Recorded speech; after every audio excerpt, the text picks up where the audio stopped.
Hello. Welcome to Building Renaissance Leaders Podcast. My name is Vic Vogel. This podcast, I'm going to try to explain up front, is a little different than what you might normally find when you do podcasts. We're going to try to make it a little more interactive. If anybody decides to join us tonight, I'm not sure that's going to be the case. I gave very little warning. But anyway, I'd like to go ahead with the podcast anyway. If somebody does, we'll get to those questions. We'll show you what we mean. Uh, what we're trying to do in this series of podcasts is to give you an idea of how interpersonal communication is important to small businesses and medium sized businesses in particular, but also to larger businesses. And in the wider scheme of things, it's really important to you from a personal standpoint. So, a lot of what you're going to learn or hear in this series of podcasts is going to help you in what I call a micro level, where that might be a family or your friends or a church environment or a nonprofit organization you're with, all the way up to the macro level, which might be uh, government leaders, in a government, or even the UN trying to pull together a bunch of governments. So that's the macro level. That's the ultimate big picture perspective. Interpersonal communication plays an integral and vital part in all of that. It's the glue that holds us together as a humanity and a society. And that's whether we're in that micro area, like a husband, wife, and a family, or whether we're in a major organization. But in particular, what I find is small businesses and medium sized businesses don't get the opportunity that larger organizations do. They don't have the funds, they don't have the revenue to bring in consultants. Like when I was a consultant, it cost tens of thousands of dollars a week for me to spend several weeks and sometimes a couple of years or more in an organization. So you can see how that would uh, accumulate a lot of costs to an organization. So it's always been a passion and interest of mine, and particularly since I retired, to take a look at small businesses and how we might be able to provide that kind of development to them, so so they had the opportunity to compete on that level that the large organizations do.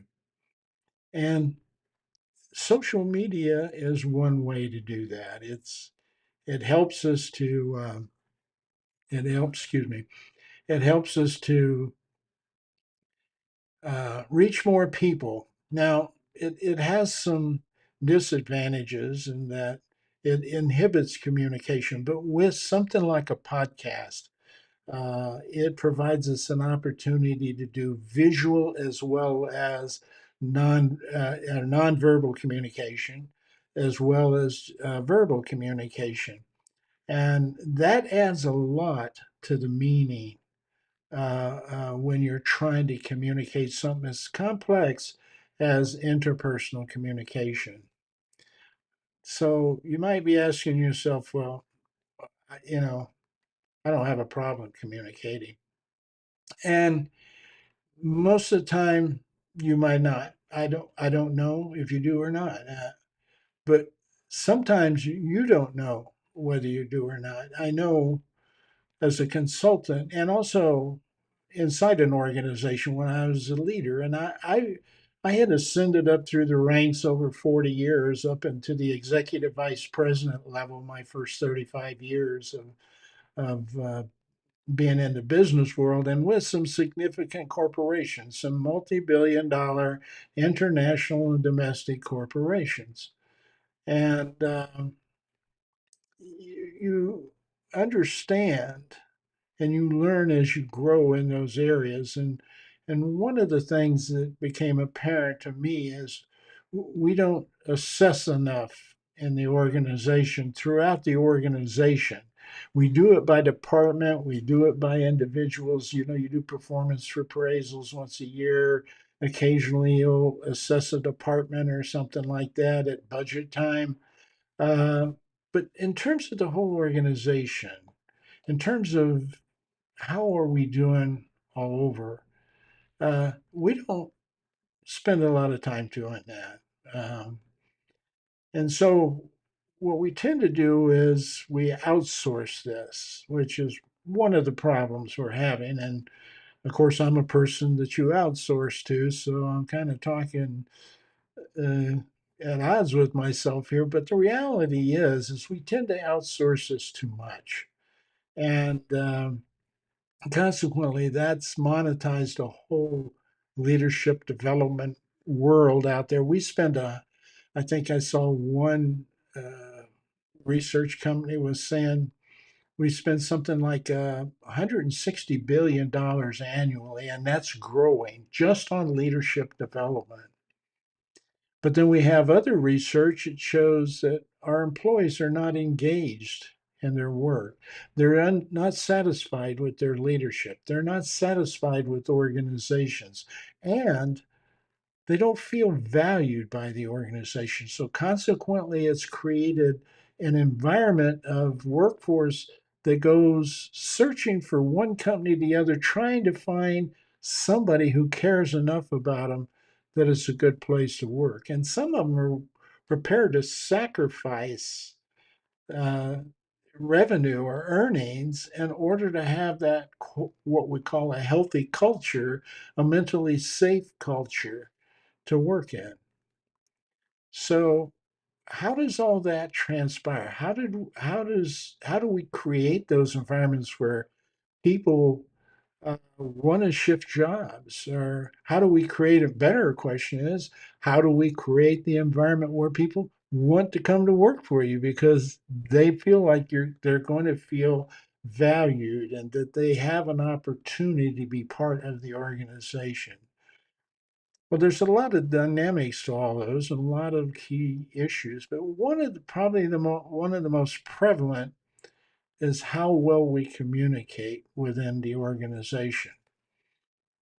If you stop and think, uh, we belong to organizations uh, everywhere we go. Uh, a family is an organization. Uh, if it's a husband and wife, family is an organization. If it goes into grandparents and aunts and uncles, and it gets into a larger organization.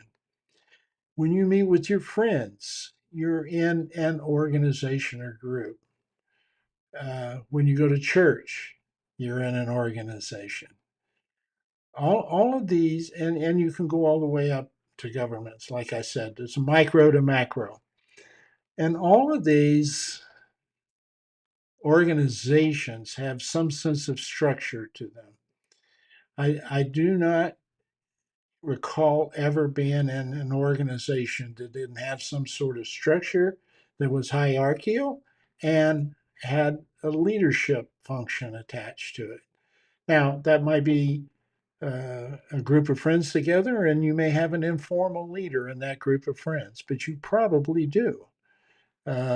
If you, I mean, I've met with informal groups of people periodically that I didn't know real well, but they invited me to spend some time with them. And I simply asked them, do you have this sense of structure? Is there someone who tends to take control of everything? And the answer is yes, they do. It's true in the family, even though we want to consider a husband and wife equal. Normally, you're going to find one of them has a sense of a leadership role. And if they can operate equally, that's fine. But then they are in control of their children if they have children, and that is a leadership role in some aspects. So you have organizations, you have people in organizations, and that's how we are as a society and humanity. We have structure to that, and we have leadership to that. And how we interact, how we connect, determines the impact of that leadership and the effectiveness of it in guiding that group of people who have basically assigned a leadership role to people to help them operate and function in that group in a way that makes them feel valued, important part of the group, and that there's some structure to it that feel comfortable with that, which is how you get policies and rules and laws and regulations. Otherwise, you'd have chaos. So by definition, we are a society of groups of people, and most of those groups have some form of leadership, from informal to extremely formal. And the larger the group, the more complex that interaction is, that interpersonal relationship is. And the one thing for sure is when you have more than one person, everything begins and ends with communication. How we interpersonally communicate, excuse me, communicate with each other. Excuse me, allergies are tough down here in Oklahoma. Okay, so keep that in mind, because when I talk to you about why interpersonal communication is important, it's because you create it that way as a society. You don't live isolated, you are connected. And when you're connected, you in fact need to have a sense of how you are valued in that organization, or by other people in the organization, or by someone else if there's just the two of you. So communication is the glue that holds us together.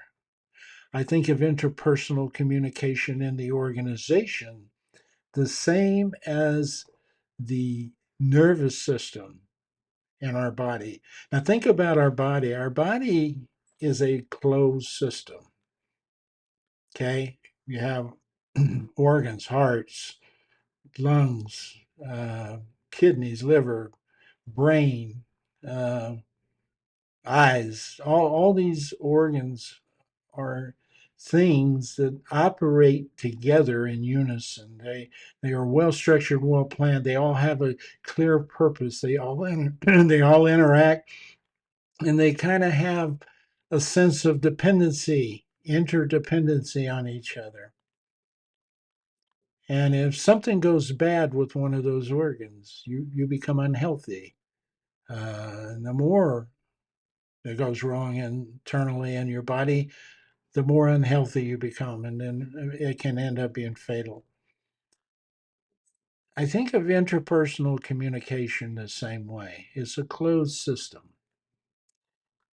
If you want communication to operate correctly in a way that it's intended to, and a way that it allows you to have a sense of influence over others, or a sense of capability of interacting with others effectively,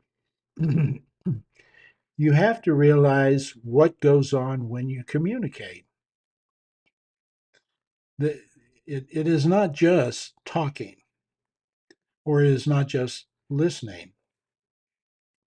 It's not just feedback. I know a lot of corporations, a lot of training companies, they focus on active listening and feedback. Um, and it's because it's something that people don't quite grasp all of. They don't quite know what that means, so they feel like they're getting some education in that. And that makes those two areas more important than, say, message design or delivery or communication barriers or reception, okay? Or any other of the component parts of a total conversation. So it is more than just uh, talking and listening. And that's why when I was a leader and a consultant, I conducted numerous, numerous assessments and organizations to test where they were in various areas. And one of those areas would be communication often.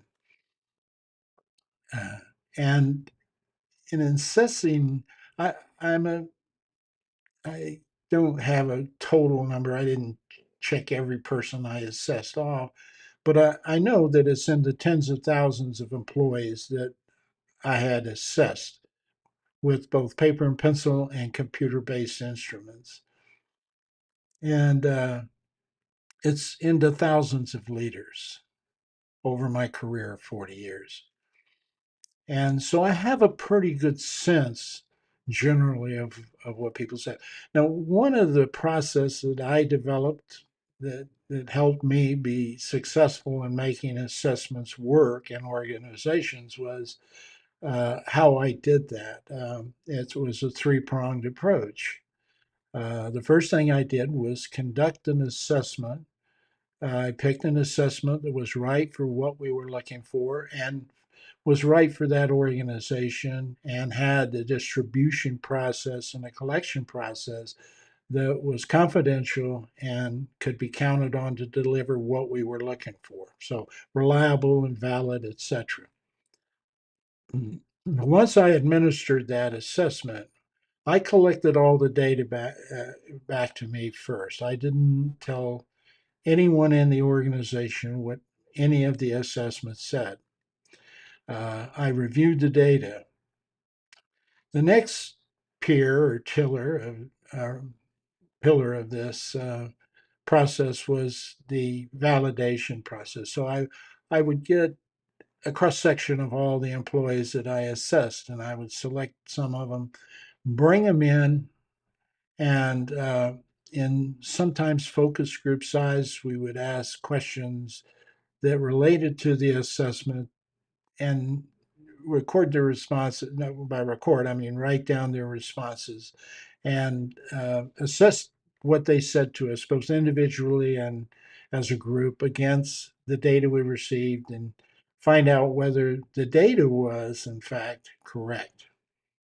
And I can't even ever remember having to redo an assessment. But I would have been prepared to do that had that validity not worked out. So the third pillar of that was then to take the data from both the instruments that were collected and what it showed, what we collected from the validation interviews, put that together in a summary format, and drop it on executives and say, hey, I'll be back in about a week. Tell me what you think.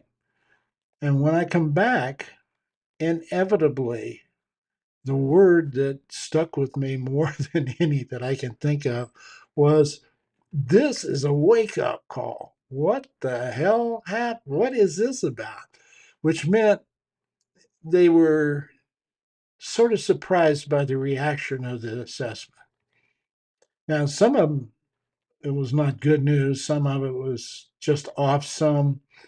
But in nearly every case, it was interesting that the perception that leaders had of the organization was not what the organization was telling them. And that was what the surprise was. That was the wake up call. And so during those validation questions and interviews, I always followed up and I didn't design these questions, but they appealed to me, so I used them consistently all through my career. Uh, three basic questions, three open-ended questions. What's the one thing that you like most about your leader? What's the one thing you like least about your leader? And what's the one thing that you would like your leader to do better? Now, those are open ended questions, but they are guardrail by something that could narrow things down quite a bit. And it was the operable word here is one, the one thing. That forced them to think broader about what all this was, but then to narrow that down to just one thing. And it was amazing to me. You got to remember, I've done like tens of thousands and thousands of managers, tens of thousands of employees, that when I asked that question, uh, what was the one thing you would like your leader to do better? Far more than any other response. I'm guessing past the 60-70% range was communication. And I know that to be still true today because in nearly every social media thing that deals with leadership or business or consulting or coaching, communication is an intimate part of any meme they put out that talks about either a quote or a statement or some sort of meme showing 10 best steps or whatever it is. There's something is in communication about all of those, just about. And and so that's what these people were telling us in organizations: communication. I'd like my leader to communicate better. So what's that mean?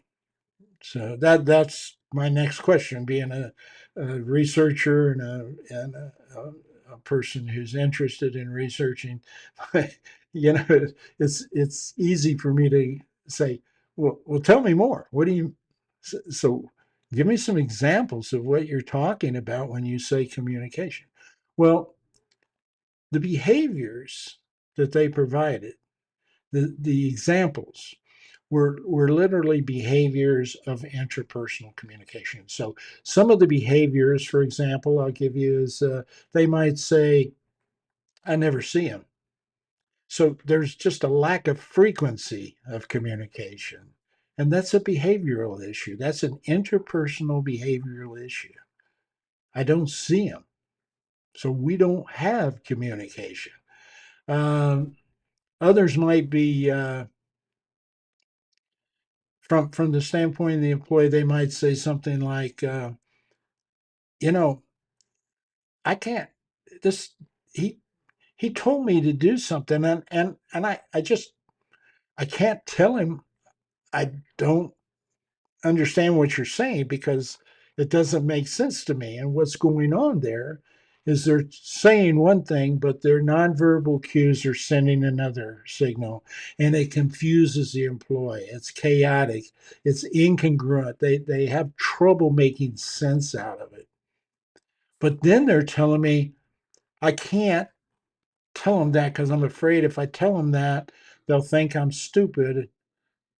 And, so I just try to do the best I can do. And of course, the leader comes down and says to me, I told these people exactly what to do.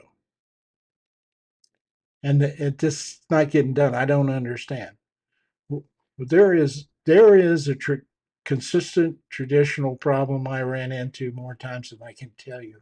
And it came down to they neither the leadership nor the employees really understood how to communicate interpersonally effectively. They had they had no idea. And this is what I discovered. within all of those organizational assessments I've done. And many of the organizations that I did, I realized before I could talk to them about conflict, before I could talk to them about uh, a difficult discussion to have with employee with a performance appraisal or a lack of empathy or something like that, I had to help educate them about how to communicate in a way that they could be understood, that the information they provided was accepted, that the ability to dialogue through a conversation to the point of understood meaning was part of a skill set that they need to learn before they could learn other things like how to control a conflict if it happened, or how to improve customer service, or something along those lines. They had to understand what was going on while they were talking to that person to make it more effective so they were more influential, they were more effective at getting their points across. And that was pretty consistent from dealing with employees, dealing with executives and leaders. Because, see, communication in organizations, I don't care whether it's micro or macro, it's top down, but it's also bottom up.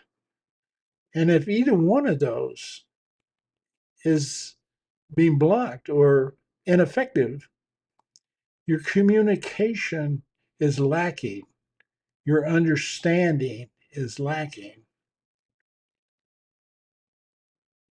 And that's throughout all organizations. I don't care who you are, where you are in an organization. That's happening in your organization. And it and you have to and I really can't blame the individual. So it was kind of like it's not like I can go in and say, you're not a good leader, you're not a good employee because of this. Because the reality is, and you can go check this out, just check it out in your own school systems, or go just ask people periodically. I do this periodically. I say, have you ever had a course in interpersonal communication? I mean, enough coursework to really understand what is paramount in communication, what is paramount in interpersonal communication, more than one course called interpersonal communication, which gave you a brief overview, but you have no understanding about it. Have you ever had any in-depth course that would help you understand that if I said the meaning of the messages in the mind of the receiver would make you understand that there is something about that that makes sense about connecting with other people? And the answer is, by most people, no, because we don't teach communication in K through 12. We don't teach it. There are college students. I've had PhDs coming out of college, maybe two PhDs in some cases I can remember. They never had a course on how to communicate. I spent a lot of time with the PhD in a lab environment, helping them to pull their team together. And the first thing I had to do before I could even talk about teamwork, excuse me, was help them understand how to communicate with each other. Then we could talk about collaboration. Okay. We could talk about what parts of the team you can contribute, what you like to do best versus what somebody else likes to do. But they couldn't even get past the communication. This PhD had no skill set, and consequently, the employees also had no skill sets in this area. Most people don't, because they have not been educated in K through 12.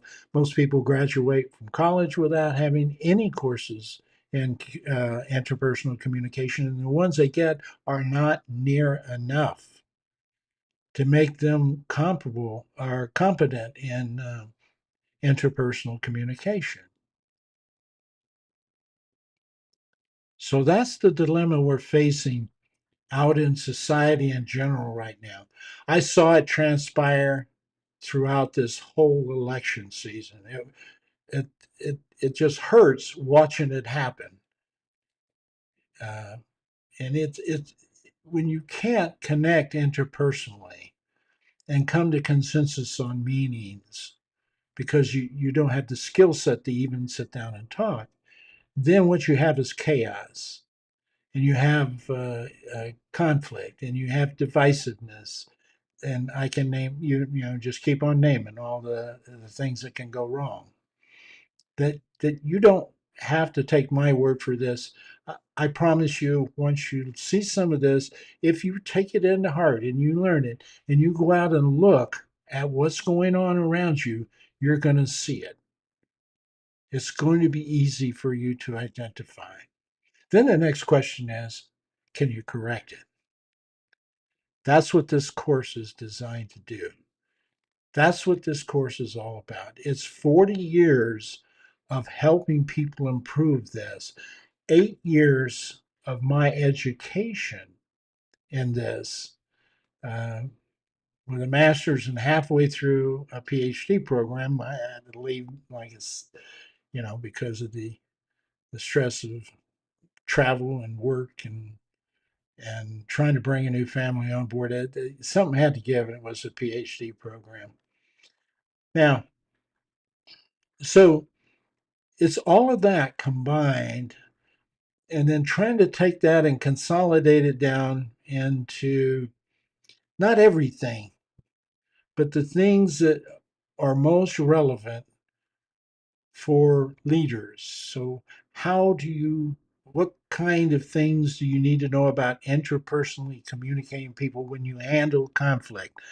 So, we'll go over these. And so that's kind of what I want to do next is spend some time talking to you about interpersonal communication. Then I want to spend some time talking to you small business people and medium-sized business people about the importance of you taking it on yourself to get this done, and maybe using a program like mine to help you get where you need to be, and then you can teach it to everybody below you, but helping you need to be over. So we're going to talk about that through this process. If you jump on board here and you are in fact, um, and I should be able to see your comments here uh, if they pop up. So I would say to you here, let me make sure I'm on line with YouTube. Now that I've gone through 30 minutes of presentation, part of my problem, I think I might have mentioned this, is I have a disease that is part of what happens when you grow old. It's genetic disease. It's essential shaking, and my mother had it, and it's sometimes difficult to type or whatever. So I can there. So I know we're up and running on this thing. So if you're watching this, you can sign into the chat and let me know where you are and where you're from. And I want you to be able to respond to me and ask questions through that chat.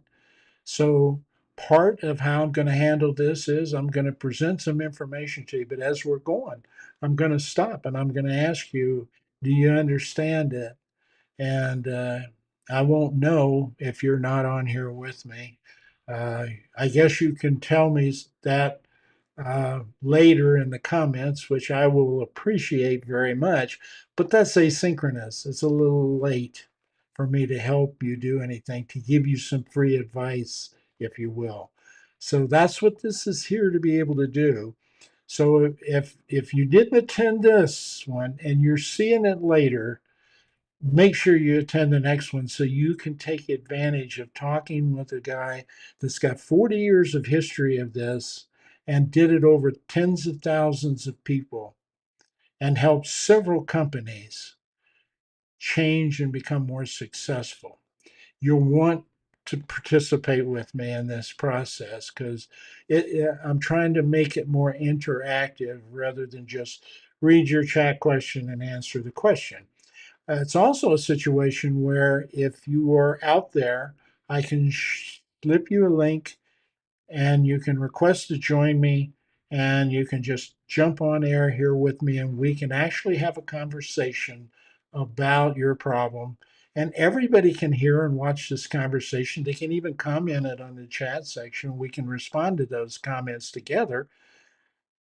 It's a growth, it's a way of using this medium to try and become a little more interactive, because just doing a podcast and reading comments isn't helping people a whole lot. When you can get into a dialogue, and well, you'll see, from an interpersonal perspective, we get in a dialogue, even if it's with chats here, we're going to grow a little more towards a common meaning and what you really need to have resolved for your problem. So that's part of it. So uh, if you're out there, uh, let me know that you're out there right now.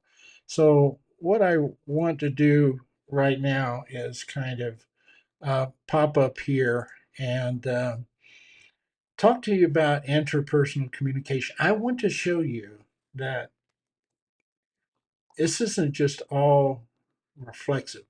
We tend to think of things in our minds and our body and our brain and our nervous system.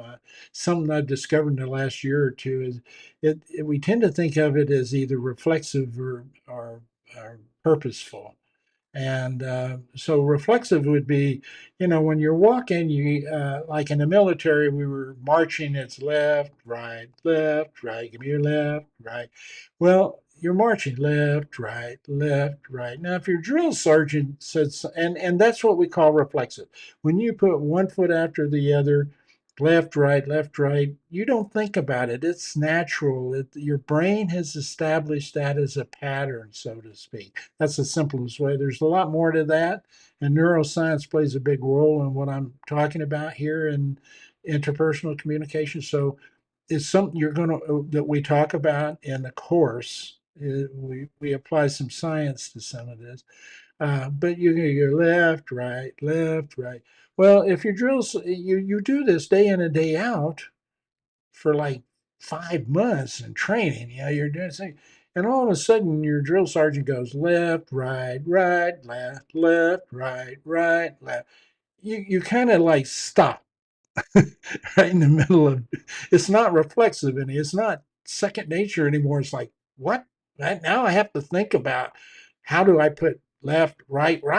I mean, what do I do with that right foot? Uh, so that's the same thing about uh, when you're thinking and when you're processing information in an interactive scenario. There are some things that are natural. You walk by somebody, you go, "Hey, how you doing today?"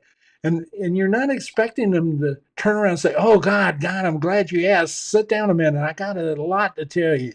You're going, whoa, man, that was rhetorical. I didn't mean to, but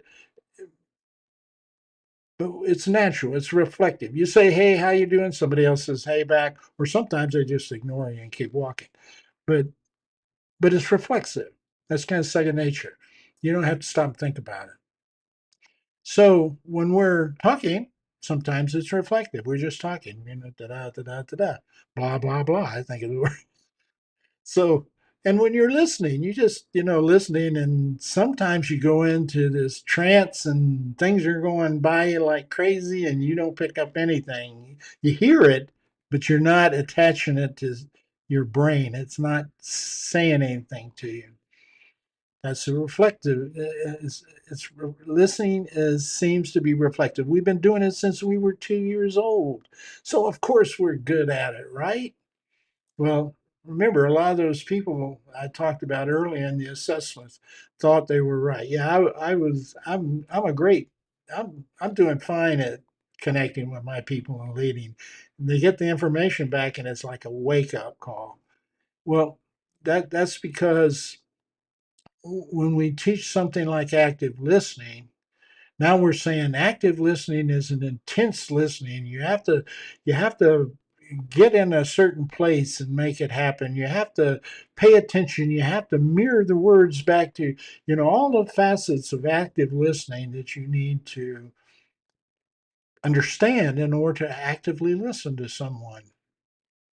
It's important. Those are important things at the time.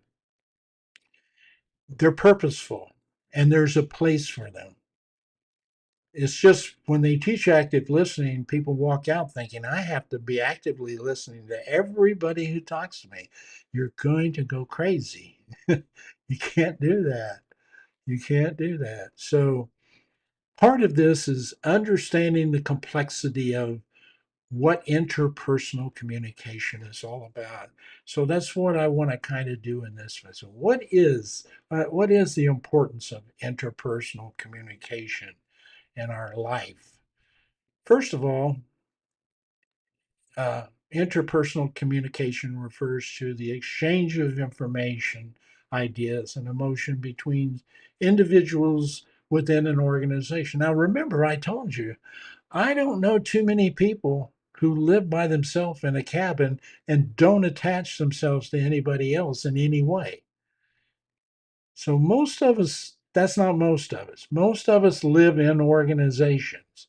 And yes, you isolate yourself sometime, I need me time kind of thing. But you are part of an organization for the most part. So you're sharing your information, your ideas, and your emotions between individuals in that organization. The more complex. The fewer, the less complex. But it doesn't make it any more difficult with just two people. Anybody who's been in an argument knows.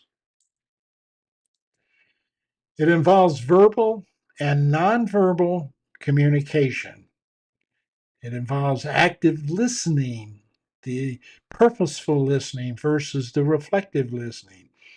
It involves some sense of emotional intelligence, wanting or caring or concerning about being purposefully involved and wanting to know more about what's happening with that other person. And it involves understanding. Do you grasp what I am saying?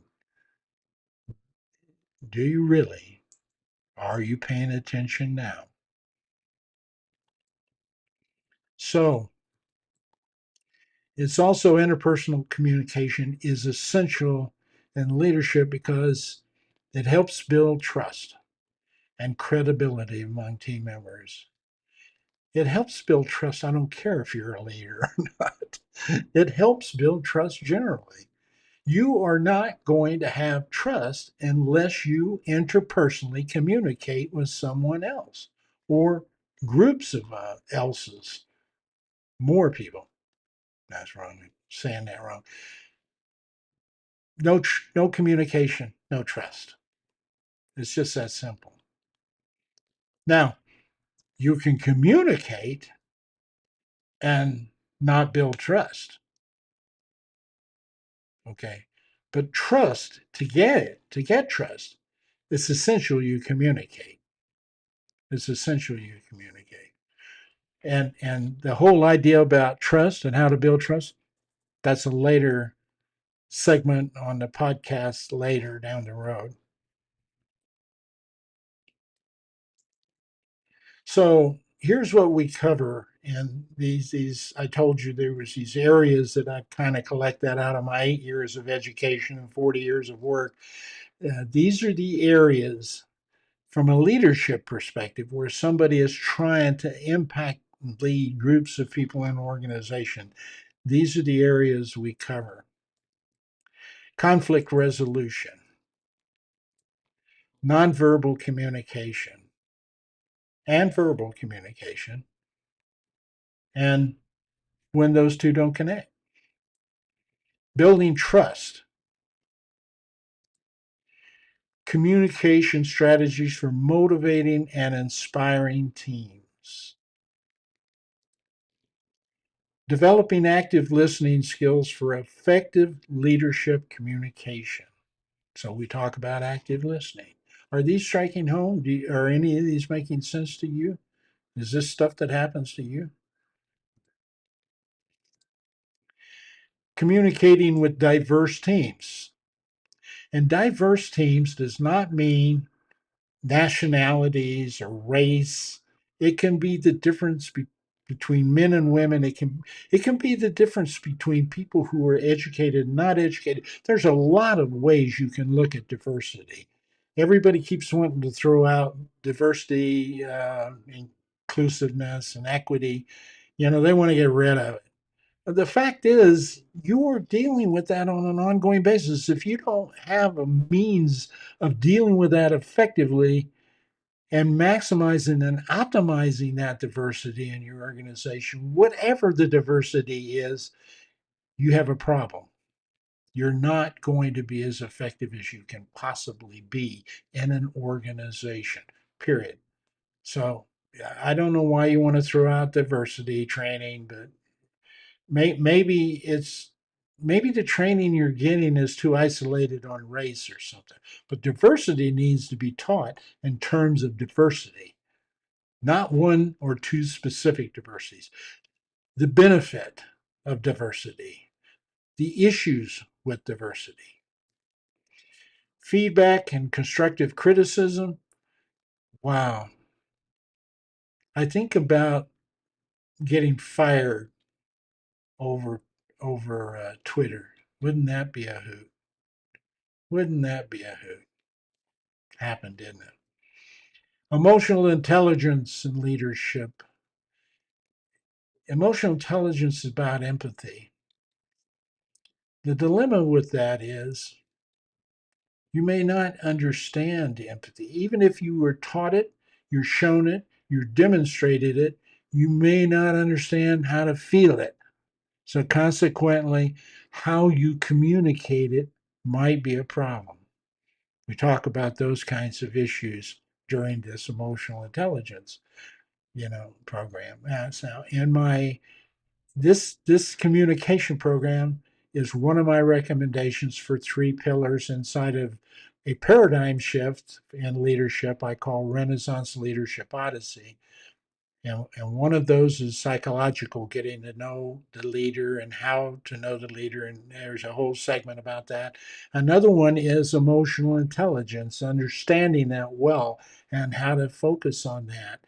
And I even have a book out called uh, Managing or Navigating Conversations, the intersection between interpersonal communication and emotional intelligence. So these two, communication and emotional intelligence, are so entwined with each other, they can't be separated. If you tear one apart from the other, both of them fail and fail miserably. So this is an important area to discuss, and we discuss a lot more than just the basic what is emotional intelligence. Building rapport and relationships through effective communication.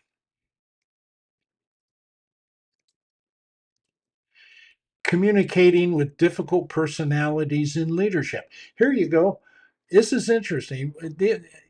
I worded it this way because, yes, it is for leaders to learn how to deal with difficult personalities, how to cope with those. But it's also, this course should go down all the way down to your employees, because employees have the same problem. How to deal with difficult leaders. And they have all the other problems too that I've mentioned so far. But this one really points it out. This isn't just for leaders. This could be used for employees to better equip to handle leaders. Because guess what? You may have an employee that works 10 years in the same department because they don't want to be a leader. They don't want to go anywhere else. You're satisfying them financially. You're giving them the perks they need. They're going to go through 5 leaders on an average. And they have to learn to interact with each of those leaders just as much as the leader has to interact with them. So there's a good, as another good, there's another thing we cover differently than what most people tend to look at it from a communication perspective.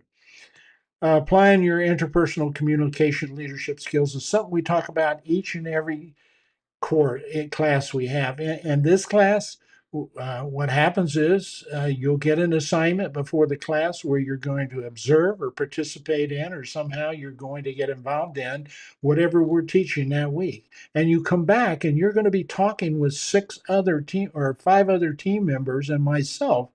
We're going to be discussing what you experienced, and we're going to take what I train you in with the information I give you, apply that into what you actually had happen, and dialogue about that for about an hour and a half to discuss it through to get it into reality and absorbed into our minds from the standpoint of how it worked, how it didn't work, why it didn't work, how we can make it work better, etc.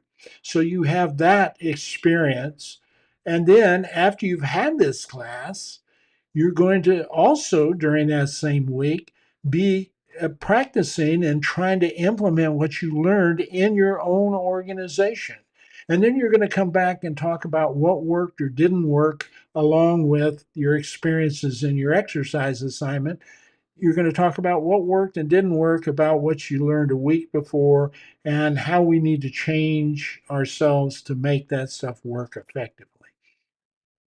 Because one of the biggest problems of leadership development programs out there, and this is from Gallup, and well, this might not be from Gallup, it's from a major research company, and basically what it said is, uh, when you send 10 people to class, there 3 of them learned something. The other 7 didn't. 3 of them had some impact on the organization. 7 of them didn't. 2 of them had impact on their employees. 8 of them didn't. Okay. So this idea of transferring what you learn into the organization is a big part of an ongoing discussion through 12 weeks. And then the last week is really creating your strategy to implement interpersonal communication, education, and training into your organization through you and to your people, for example, so that they can grasp what you grasp and become more effective at your communication. So that's the gist of the course. So what we need to do now is talk about what happens when we communicate. So now let's talk about interpersonal communication. That process, that closed system, if you will, of communicating. What happens during 2 people communicate? What's going on in that closed system? And what we have here is basically a basic presentation. So bear with me as we go through this. I'll try to make it informative and not so boring. And if you have questions, you can type them up here in the section, okay? In the chat comments. So I want to talk to you a little bit about culture. Let me take myself off the screen here for a second. Because part of the uh, understanding about how to communicate is understanding uh, the people you're trying to communicate with, knowing enough about them in order to communicate with them. So you'll see more as we go through this how this plays out. But here's how culture works. Okay, there we go. You begin with you. You have a set of core values. These are values. There may be 5 or 6 of them. There may be more. I don't know. But most people just have a few. And these are deep seated, ingrained values that you normally get from those people who you care about that influence you the most. And, there are things like love and hate and racism and religion and belief systems and things like that. And these are exceptionally hard to change in anybody. They can be, but it normally takes a radical life event to get them changed. Now, to help you understand a little more, these core values begin to develop what is known as your belief system. This is your belief system might be a positive belief, and maybe your core values are extremely positive, and you're generous and compassion and caring. Your belief system's all about that. Or if it's negative, you might be a narcissist, or greed or racism might be basically the primary belief system that you tend to operate from. But you have a belief system that is based primarily on your core values. It doesn't mean you don't have other values around you that have less influence over you than your core values, but these are the driving values. And from those, what happens is you create a set of expectations of yourself, of those you care about, and those other people out there who you don't know that are around you. And so your expectations are driven by these belief systems, which are governed by your core values. And since you have these expectations, now you're going out into the world. And when you get out there, this basically determines what we call your attitudes, or your attitudes are a good way to maybe refer to them as your personality. These are the outward manifestations of your expectations you've developed over using your belief systems. And they're related to how you appear to other people. So just these things are driving some sense of how people think about you if you never opened your mouth, but you did things around them, you know. But also how you say, what you say, and how you act and how you behave, and whether those are congruent are your attitudes. And these in turn tend to be reflected or demonstrated through your actions, your behaviors. So these are observable, concrete behaviors. You can watch somebody do these things. You can hear them do these things. You can see them do these things. At the root are the core values, which affect your beliefs, expectations, and create your attitude. So that's sort of how people evolved. This is what we mean by culture now. This is for an individual. Okay. Now you could put these into groups of people, and you can see the difficulty when if someone has a certain set of expectations and someone else also has a different set of expectations based on two different types of belief systems, you have conflict. You have culture variance, and this is one reason toxic cultures form, just one. It's at the core of the essence of people, though, what they tend to be looking for when they go looking in another organization for a job. Okay, now let me kind of relate to how this fits in organizations. Uh, if you're someone who's in an organization, you're probably at a certain level based on your needs. Now, Maslow's hierarchy of needs, by the way, a theory that was never proven statistically or anything, but has stood the test of time forever, and is probably the most common sense kind of theory you'll ever run into.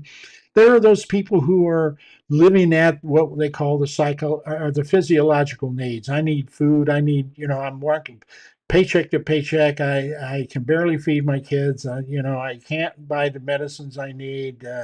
I'm not sleeping well at night because of that. I have to go to Goodwill or go to church funds to get clothes for my kids to go to school. Those kinds of people, very survival oriented based people.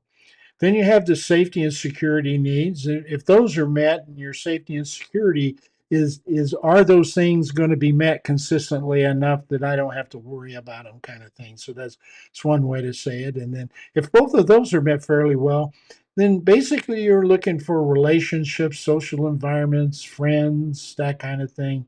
And then up the ladder to the point where are now have a high self-esteem. You have a sense of recognition, status. You have a lot of personal strength and a sense of freedom, and those kinds, and on up to self-actualization. So what happens here is people who are operating at this psychological level. Let me see if I can put it here. So the thing is, the farther you get from the center of this circle, the more your values are influenced by other factors. So you may have a lot of core values, and you may have a lot of clear expectations, and you may be firm in those.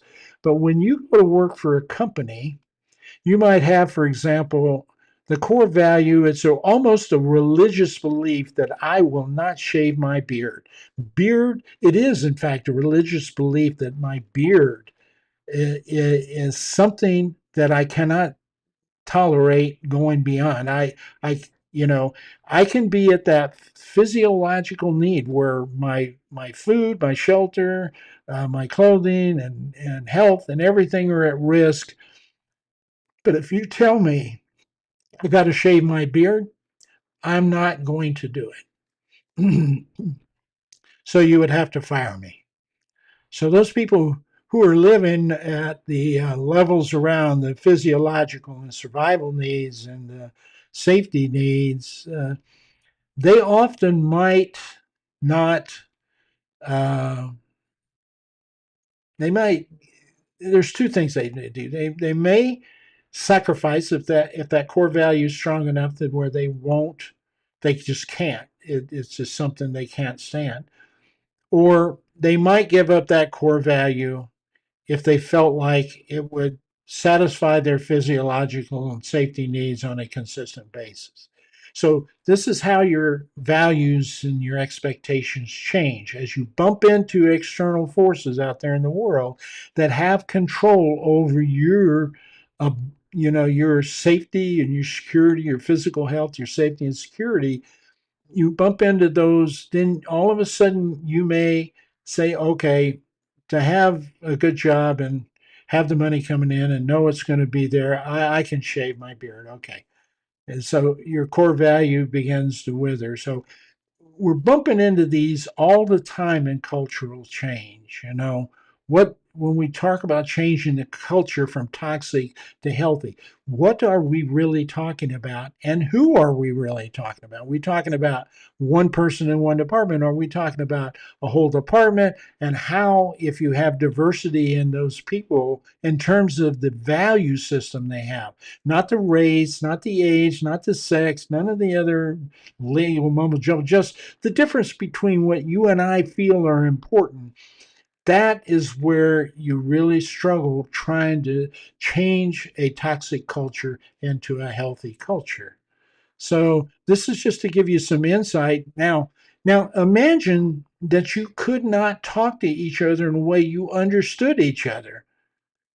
Then could you possibly even remotely change this culture to where it was acceptable and usable in a manner for the vast majority of people anyway?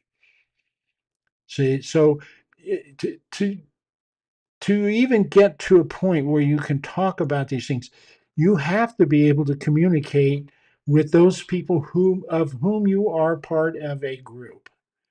And you are part of a group unless you seem to be some sort of hermit somewhere. So those people that are living in the self-esteem and self-actualization world, they're a little more resistant to changing those core values because they may have the $2,000 or $3,000 in the bank account that will hold them over until they find another position, or they may be comfortable enough with who they are and expert enough in who they are that they're going, hey, I can go to any of 10 companies out there tomorrow. It's not a big deal. Any of them would hire me tomorrow because I'm that good. That's your self esteem, self actualization level. So you have people in organizations that are operating down this physiological and safety needs, and you have people that are operating in the self actualization level. And if the people operating in self actualization level are driving the culture, they may be pushing something onto the rest of the organization it doesn't want to handle, but it can't deal with because its fears for its safety and security. Again, problems we deal with when we change cultures all the time. For all you people who think changing culture, and if you don't have this kind of massive experience that a lot of us have had, you don't understand these dynamics and they get in the way. But before we could talk about any of this in any organization I was in, we had to solve the communication problem because we couldn't even get to the point of understanding what we meant by this until there was communication, until somebody could help connect us with it. So let's talk about interpersonal communication. This is a true case study. This is Carmen. Not really Carmen. I changed the names in the company, obviously, for privacy. But this is a real life incident. It's one I worked on. Carmen is director of operations for a manufacturing firm. That's the one thing that I didn't change. It was a manufacturing firm. Uh, and she has a dilemma on her hands in that a vice president of international marketing created a marketing plan and sold it to the senior executives of the team without talking to her about it. And they didn't either. And when she got whiff of it, she realized, I don't think I can do this. My people can't meet these objectives. We're going to fail. He needs to change his plan. I need to call him and tell him he needs to change his plan. Now, what I want you to do, having heard this information I gave you about culture here that I just spent some time on sharing with you, and if you need to stop this video and go back and review that, go back and review it before you go forward with this piece. Because I'm going to ask you, we're going to talk about how some of that we just talked about impacts how you interpersonally communicate with somebody. That's just part of it. But uh, so uh, let's find out a little bit about Carmen here. Hi, I am a 40-year-old Caucasian female who grew up in an upper Midwest small town. I graduated from high school, and my first job was on an assembly line for a large manufacturing plant in the United States. I have been with the same company for over 18 years. From the assembly position, I worked my way up to lead assembly worker. Then I was promoted to supervisor, manager, and then to director of operations for the company. I served as our union rep for 10 years. I am married with 3 grown children, and I am equal income provider for my family along with my husband. I need to call Ali, our international marketing manager, and discuss a problem with his marketing plan he submitted for our operations vice president. Ali is a Middle Eastern man with very traditional values and doesn't care much for women's opinions. He lives in Saudi Arabia, but was received his MBA from Harvard. I need to call him today and discuss his marketing plan. Okay, so what you have here is you heard a lot about Carmen. You heard a lot about her history. Someone who grew up in the United States of America, worked her way up through the institution. So I need you to kind of get a sense of what you think her core values are, etc. Then you have Ali, International Marketing VP, Harvard graduate, somebody who is living in Saudi Arabia, obviously has some sense of wealth about them to be attached to a U.S. company over there with this. Anyway, you can get a sense from what you know about Saudi Arabia and the culture and the issues around there. I see that there's a large difference between these two people. And that difference is in a cultural realm in some aspects of it. So already, Carmen is trying to create a message that she wants to send to Ali, and she's already at odds from a strong cultural variance with this person. So what she's, and by the way, he is a vice president of international marketing, okay, and has already sold this to the executive team. She's just a director of operations. I say just. She's just, and you might think he's thinking she's just a director of operations in this company. And she is a she. That's another issue that is a cultural area here. So there is an example of what we don't think about a lot of times when we start trying to solve significant problems.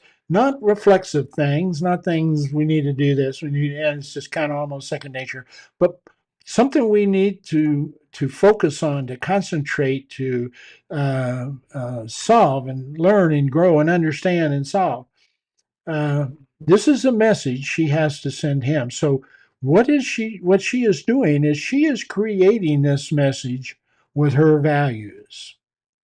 Now we get into some of the other things outside of culture that might be impacting this communication, maybe getting in the way of this communication between her and Ollie. And you might already be thinking them, but let me just say I picked this particular picture of her for a specific reason. And so for all of you who are too young, the thing on the table is a telephone. We used to use those instead of computers and smartphones. The other item on the desk there that isn't papers is a typewriter. It is not a computer. Uh, so so this is kind of, I wanted to kind of make a point. She is trying to send or discuss something with almost a total verbal communication message going out to Ollie, who's obviously got a smartphone over there. He could probably FaceTime her if she had this stuff to FaceTime with, but she doesn't.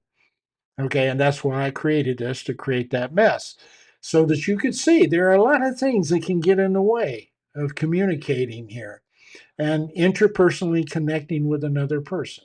So, what's happening here?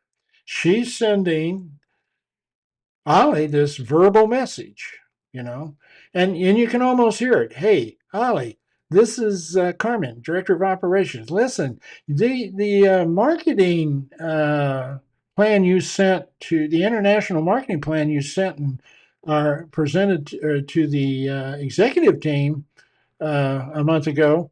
Uh, you didn't talk to me about that, nor have they. And I don't think we can do this. I don't think we can manage to get this done.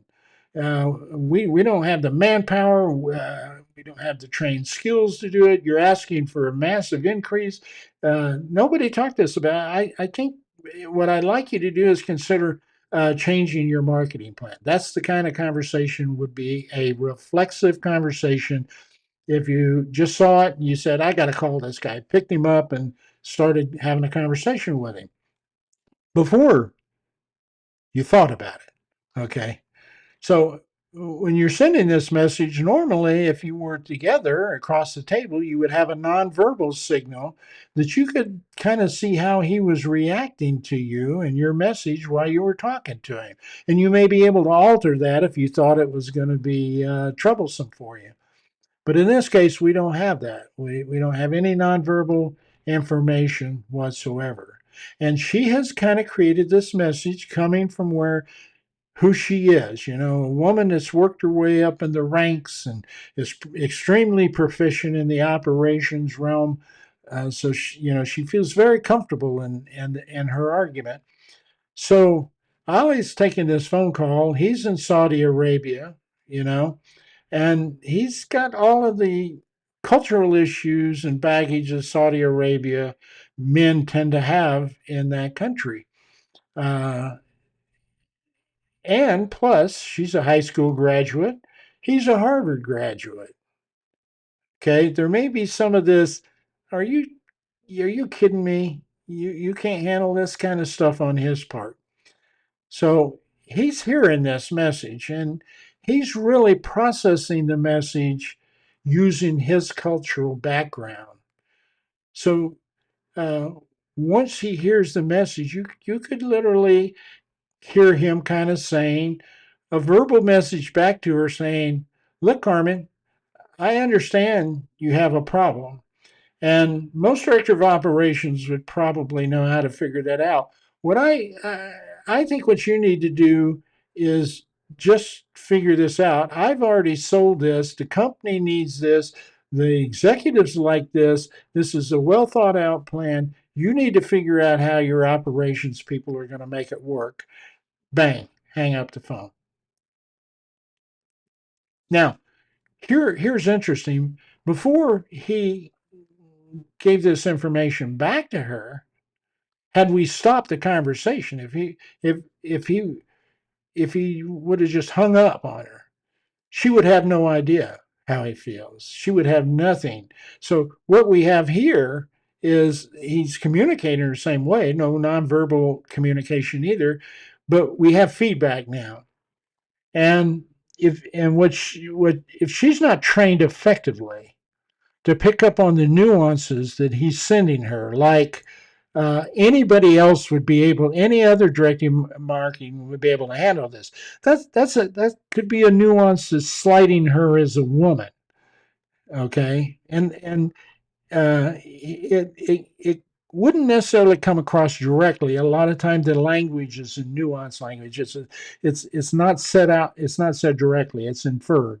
It's inferred, and it could be inferred from the tone of voice or the pitch that he says it from.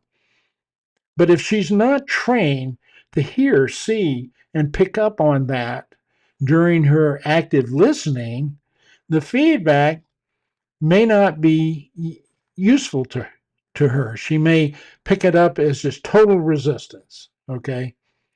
And then, so what she has at this point in the communication process is a scenario that says, um, do you try to continue this on? Or do you just cut it off and take your argument to the senior executives? Okay. And if you try to continue it on, but you're not skilled and trained and you haven't picked up on the issues that Ollie's sending you, and you don't know how to overcome those cultural variances, for example, or the educational variance, you might start arguing with him and come up into a conflict that could create a real disaster for both you and Ollie when you both have to sit in front of the executive team making your points. So this is what we call the closed system.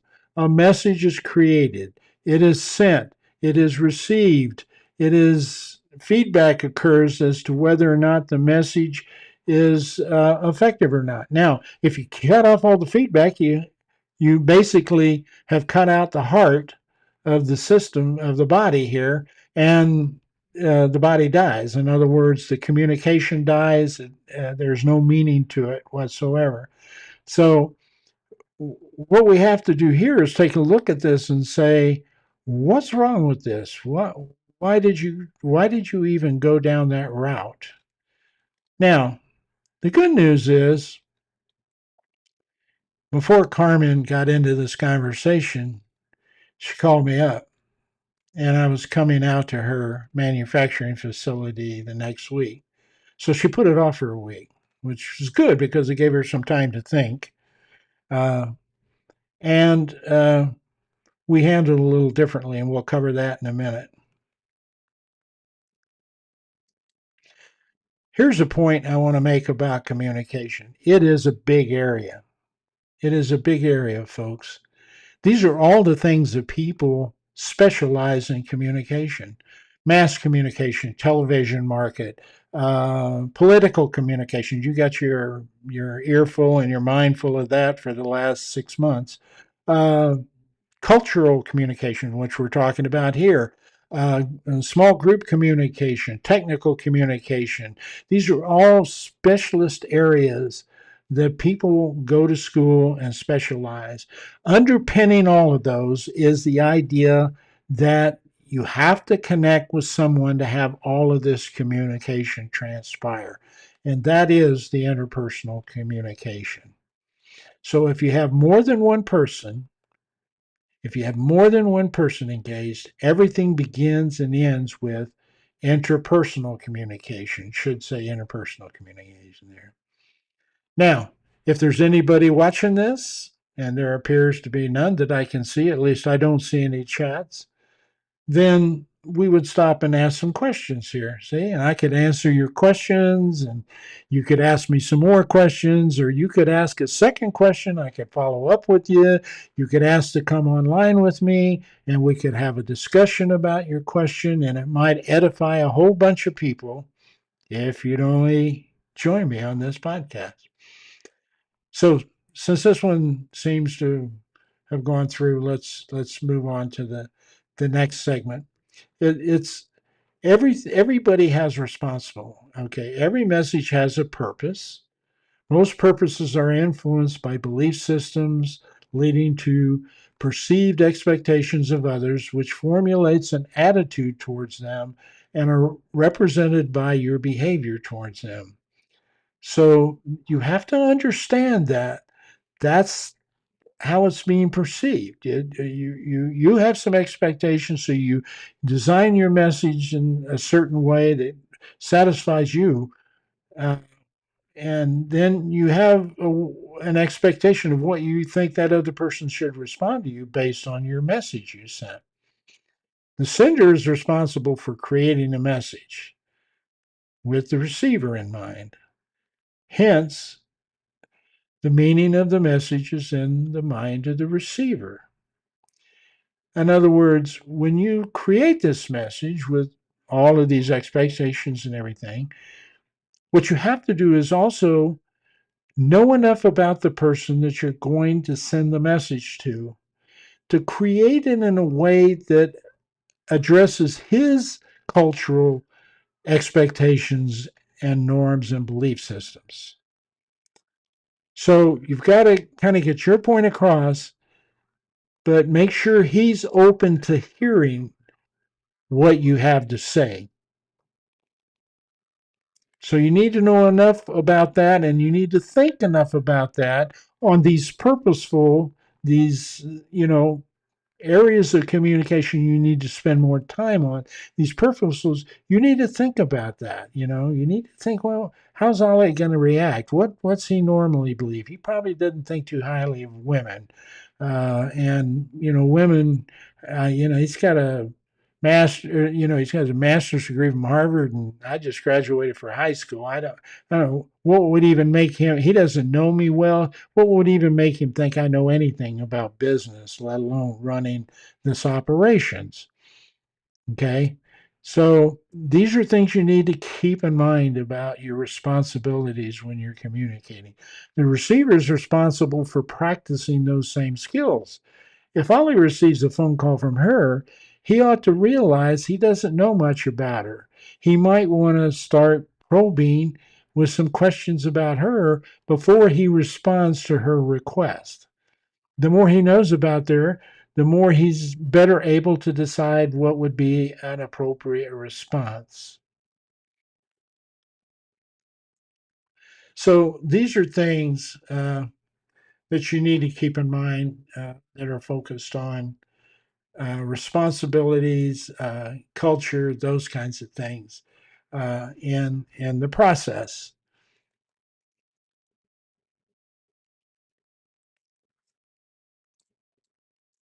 So I thought I'd cover some of those barriers that Mike made. Now, so that's a cultural. That's just a cultural side of things.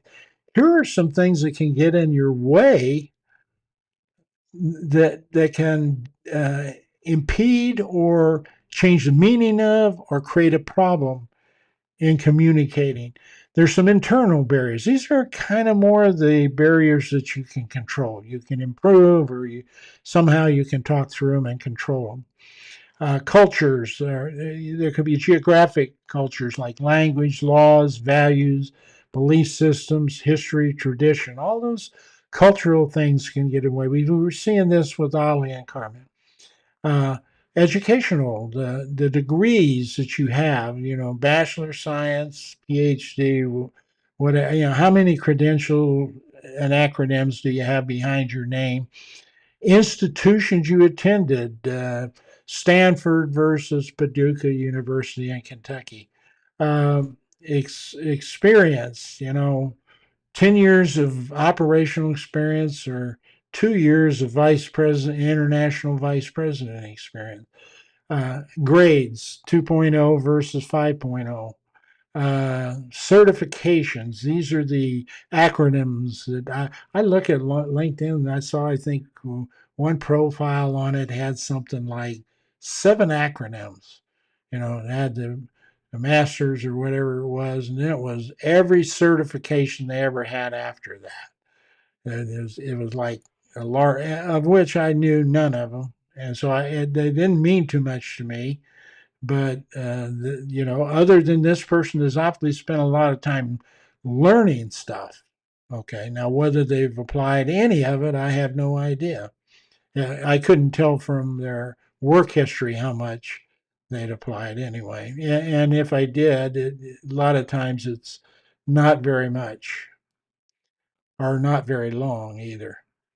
Uh, then you have things like personal biases, race, gender, age, sexual, like male female situation, disabilities, religion. There's a lot of biases in there that can get in the way of people talking to each other and understanding each other. Personal or psychological, you could have personal stability issues. Relationships could be going sour. Life events might have hit you, or psychosis, or you may be an undiagnosed ADHD person, and you have certain things that your brain's chemicals process that impact you. And some of those things, for example, are neon lights in ceilings, or too much noise around, too much information to process noise wise. That actually cause physical pain to people who have ADHD or are autistic. Uh, and you may not be on you may not be so far on the scale that it's recognizable through your speech or social behavior.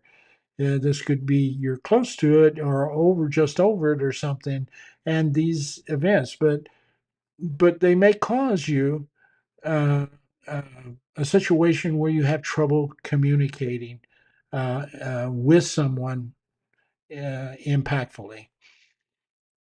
Then there's some external barriers too that can get in the way.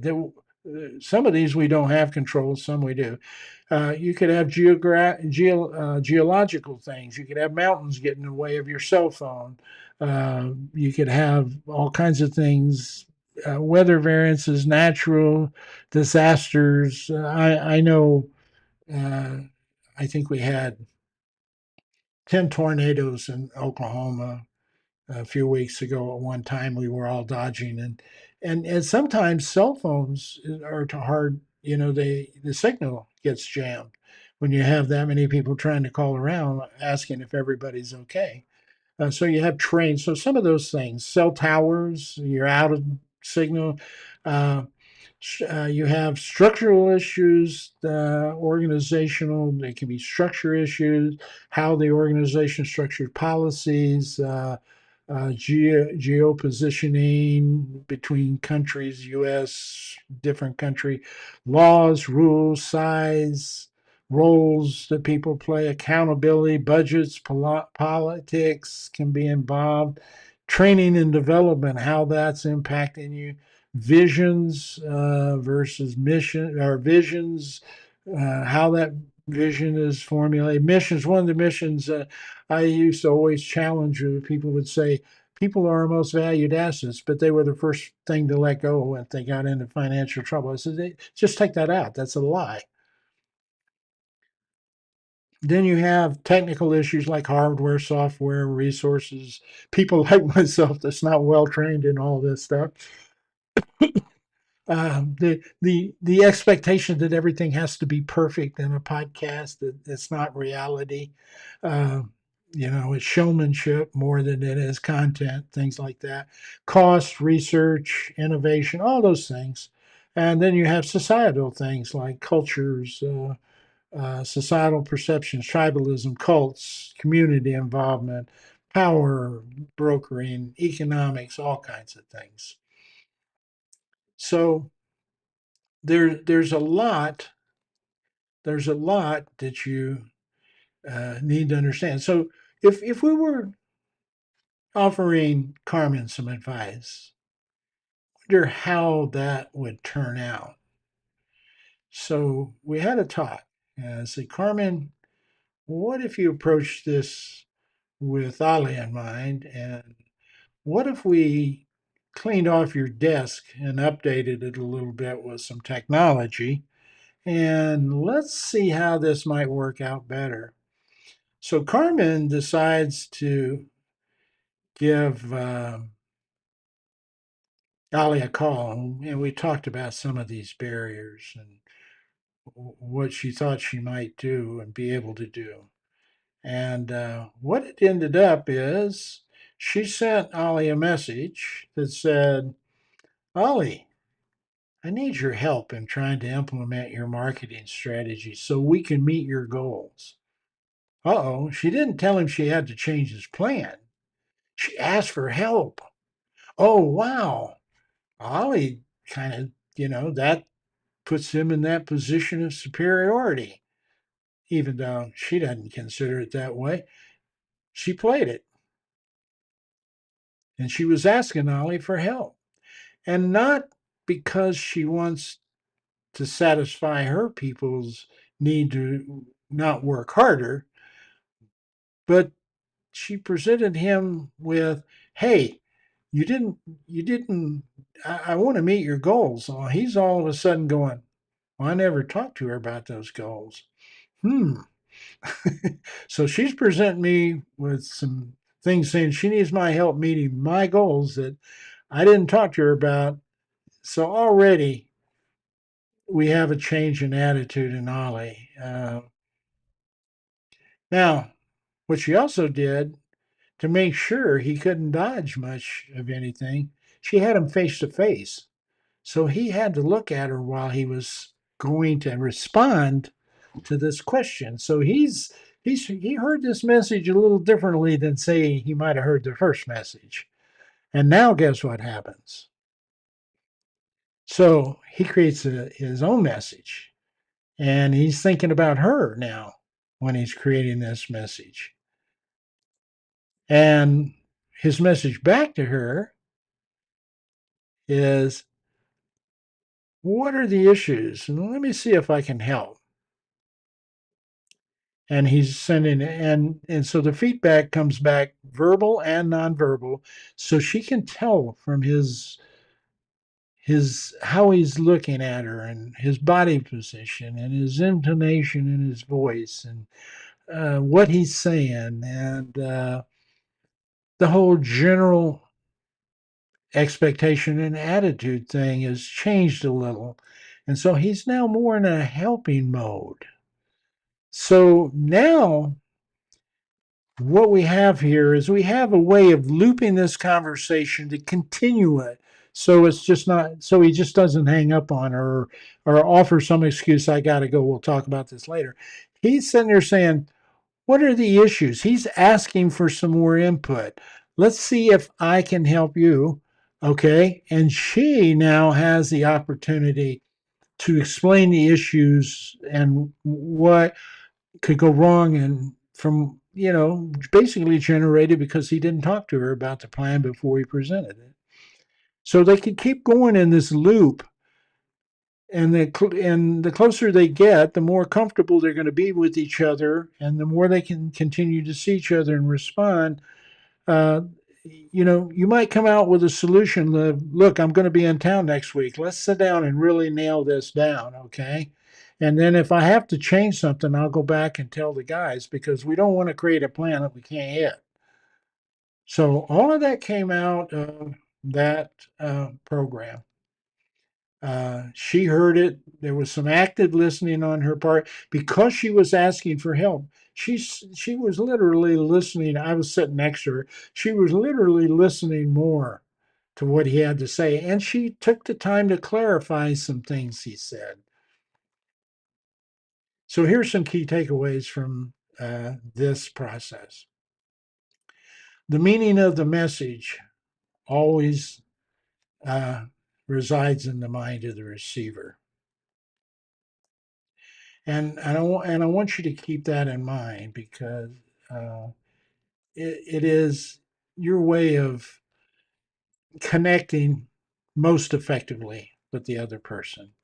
You have to understand a little bit about in purposeful conversation, not those reflections, not the hi, how you doing kind of conversation, but conversations like these, things that are important to you, the organization, and impact other people. By the way, also, hang on, there we go. Feedback is a breakfast of champions when it comes to communication. Okay, so anything but by couching and knowing your other person and creating that environment that opens up the dialogue, you have more and more feedback. The more feedback you have, the more information you have, the better your chances of coming to a common meaning with common expectations and goals. And that's where you want to go to in just about any conversation, as opposed to arguing and fighting and debating. The most important tool in your communication toolbox is active listening. There's a lot more to active listening that most people are being taught in courses today, and I'm not going to get into those right now, but there is more, and you want to know when and where and how to use active listening appropriately. And now, if your whole life is about active listening, if you're a hostage negotiator like Gary Messner and some of these other people that I've seen on LinkedIn lately, they're doing some pretty good videos you should go watch. By the way, if you want to learn a little more about communication, uh, those positions are about active listening. Just about every statement they make, because lives are at risk. Lives are at risk. Plan your important or difficult messages before initiating your communication. Don't just pick up the phone and go make a call. Think about the other person. Think about how you think they're going to react. Think about what you want to say to them. Have your information ready to go. Uh, and when they give you feedback from your presentation, listen to what they have to say carefully, because if you're listening, it gives you a chance to think through how I might want to reposition a statement that clarifies that, or the next question to help him clarify that or her clarify that. Communication is the vehicle for building trust. You will not, if you can't communicate interpersonally effectively, you will not build trust in organizations. You can't. It just won't play out well. Okay, so that's a lot of stuff that I shared with you. Actually, that's the introduction program. Um, but if you were here now, what I'd be asking you is, what is it that you feel? What do you experience out there now when it comes to trying to communicate with your boss or your leader? As an employee, how difficult is it to you to go in and ask questions? When's the last time you saw anybody go into your boss, or you've gone into your boss and sat down and said, "Hey, boss, just off the cuff, how am I doing? Give me some feedback." Or if you're a boss, have you done that with your boss? When's the last time you or your spouse sat down at a table with the family and said, "Hey, guys, how am I doing as a husband? Or how am I doing as a brother? How am I doing as a friend?" Try that. Try that next time you're in your gals' night out meeting. Just when everybody's kind of had a couple drinks and everything, say, "Hey guys, I just have a question. How am I doing? How am I doing as a friend?" It's going to stop them in their tracks. They've never probably heard that question presented, but yet it's one that is probably going to be pretty meaningful to the person asking it. They would struggle, and don't let them get away with, "Oh, fine. I'm doing fine. You're doing fine. Well, what's that mean? Tell me more. That's a good one. Just tell me some more about that. That you will find that you will either find a superficial friendship going on here, or you will find out that there is more meaningful friendship than you even knew about in the first place. So interpersonal communication is a hard thing. I've showed you what the course is that we're presenting for leaders. And you can see now why we need 12 weeks and 24 hours to do the course. We need people to get out and do some of this stuff and come back and talk about it with us. But the educational piece, I took a little longer to explain to you than I would. That would normally be about 20 minutes to a half hour.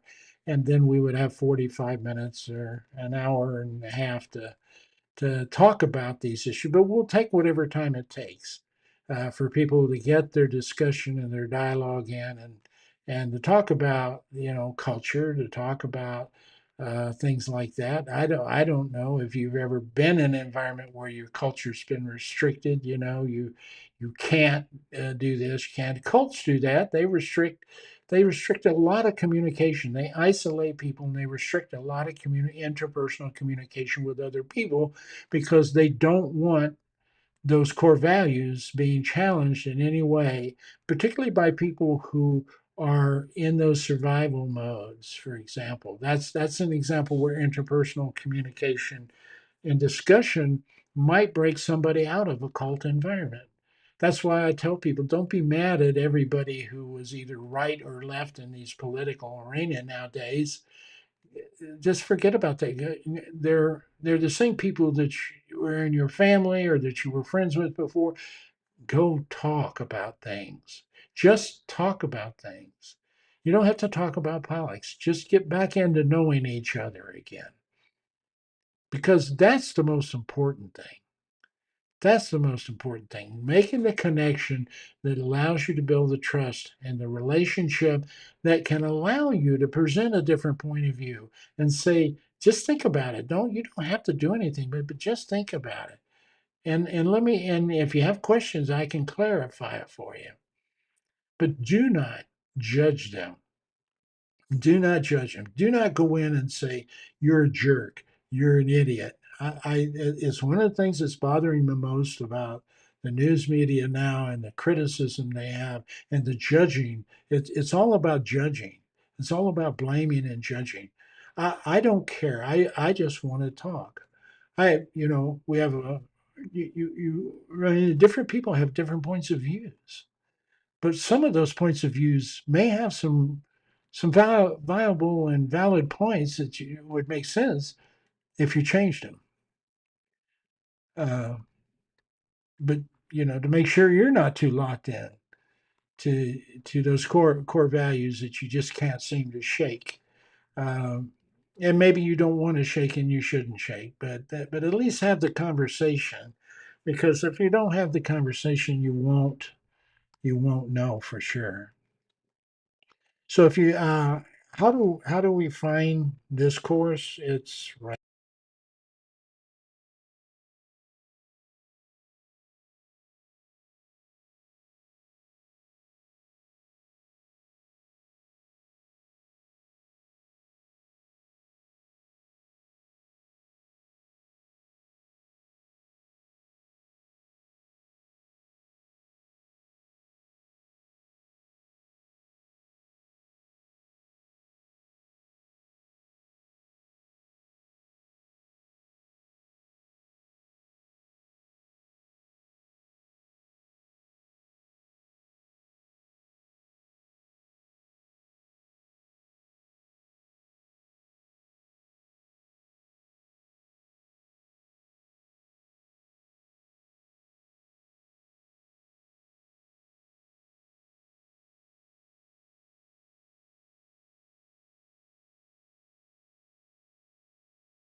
Uh, that's how you can get to the program. If you have any other questions, please you can go to the YouTube community on this YouTube account, and you can write a comment in there, and it'll pop up somewhere where I see it.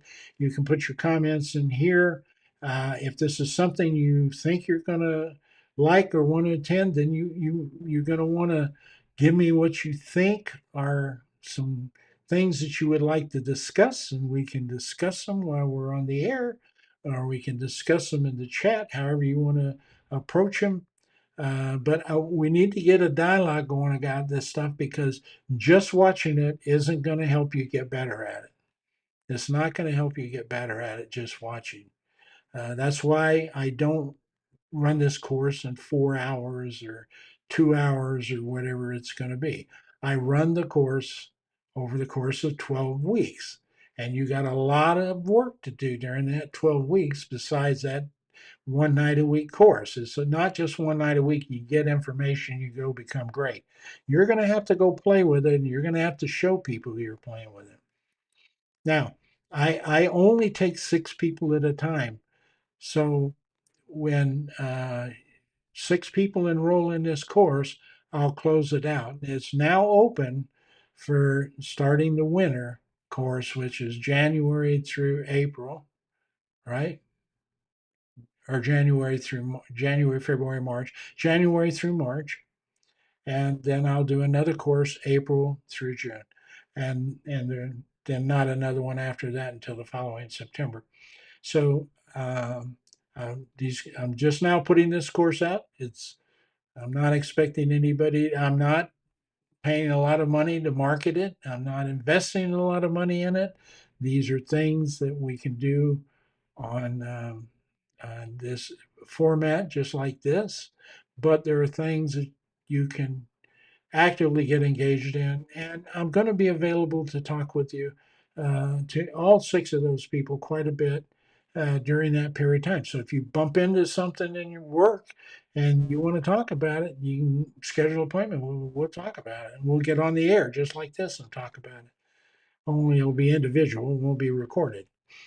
So, all right. Let's see. That's how you get to me. If you're interested in asking more questions, or you want to provide me some things I think we ought to be talking about on these, or you want to look into the program, I'll be glad. In fact, nobody's getting into the program whether they apply or they just query me first. I'm going to be talking to you about the program, because at that price, I want to make sure you really feel like you're going to get your money's worth out of it. And I want you to be there every single class. And I want you to do the work in between. That's important. I don't want anybody in there thinking that they can come in, do one class, not do another class. They can't. These classes all build upon each other. They all require the dynamics of discussion between each other and me in order to be able to get a whole lot out of that kind of thing. Uh, this was being broadcast here. So if we went on, it looks like it says I'm live down there right now. So that's it. So this is being broadcast until I create. You can click on live. That's where you find. Best way to do this: just subscribe and hit the notification bell. I guess that's what they say on this thing. It's a notification bell. You hit the notification bell, then and then these will pop up, and you'll be notified periodically as we go along. Excuse me. I'm sorry. I keep bothering you a bit, but I want these casual. I don't want them to be uh, Mr. Podcast Haven, and I don't want to be Joe Rogan. I don't want to be all of those guys. God, I don't want to be Joe Rogan. Uh, but I know they make a lot of money, but I'm not in it for the money. I'm in it to help people communicate, become more effective, and kind of start bringing people back together. I really hate walking around with eggshells trying to figure out if I'm going to hurt somebody's feelings. Uh, and that's because we're not talking interpersonally with each other. So stop it. Get out there and do it. I'll see you in the next podcast.